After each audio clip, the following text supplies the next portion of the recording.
নমস্কার, দেখছেন জি 24 ঘন্টা বাংলা @8 নিয়ে আপনাদের সঙ্গে রয়েছে আমি পায়েল। এই মুহূর্তে দেখে নেব গুরুত্বপূর্ণ খবরগুলো এক নজরে।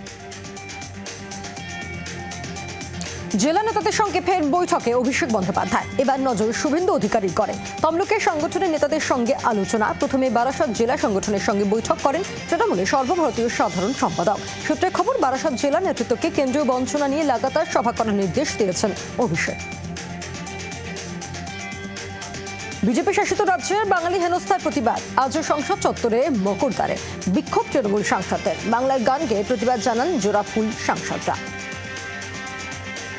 জরুরি নোটিশের নামে কোনো কারণ না দেখিয়ে পদক্ষেপ। রাজ্যের মেডিকেল শিক্ষার্থীদের ভবিষ্যৎ অন্ধকারে। হঠাৎ করে অনির্দিষ্টকালের জন্য কাউন্সেলিং কেন বন্ধ? সংরক্ষণের আড়ালে একটি নির্দিষ্ট গোষ্ঠীকে তুষ্ট করার চেষ্টা। সংকীর্ণ রাজনৈতিক স্বার্থ তুষ্ট করার জন্য আরেকটি প্রচেষ্টা।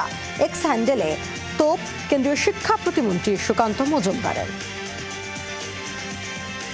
সরকারকে টেট উত্তীর্ণদের বিক্ষোভ। চাকরি প্রার্থীদের 50,000 শূন্য পদে নিয়োগের দাবিতে বিক্ষোভ। করুণাময়ীতে জমায়েত হতেই পুলিশের ধরপাকড়। পুলিশের সঙ্গে ব্যাপক ধস্তাধস্তি। চাকরি প্রার্থীদের প্রিজন ভ্যানে তোলা হয় আন্দোলনকারীদের।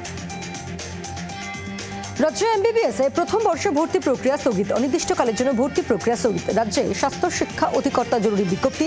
ওবিসি জটের জন্য ভর্তি প্রক্রিয়া স্থগিত। আইনি সমস্যার কারণে সিদ্ধান্ত বলে স্বাস্থ্য দপ্তর সূত্রে খবর। এমবিবিএস প্রথম বর্ষে কাউন্সেলিং প্রক্রিয়া আটকে গেল। ডেন্টালের ভর্তি প্রক্রিয়া আপাতত স্থগিত।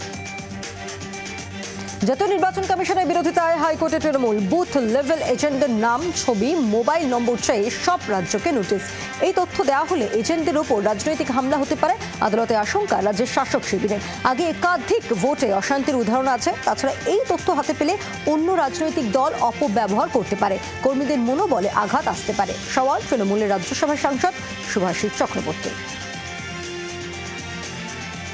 সারদাকাণ্ডের 3 মামলায় স্বস্তি সুদীপ্ত দেবচানের। রাজ্যের তরফে প্রথম 3 মামলায় বেকসুর খালাস। 3 মামলায় জামিন পেলেও জেল মুক্তি নয় সুদীপ্ত এবং দেবচানের। শিক্ষকের শাসন, স্কুলে পিস্তল হাতে ছাত্র। চাঞ্চল্যকর ঘটনা ঝাড়গ্রামের গোপীবল্লভপুরে। পিস্তল হাতে শিক্ষককে হুমকি এলাকার দাপুটে তৃণমূল নেতার ছেলে। তৃণমূল ব্লক সভাপতি ঘনিষ্ঠ বাবার নাম করে শিক্ষককে হুমকি। অভিযুক্ত ছাত্রকে আটক করেছে পুলিশ। ছাত্রের বাবা দাপুটে ওই তৃণমূল নেতা পলাতক। কোথা থেকে পিস্তল এলো তদন্তে পুলিশ।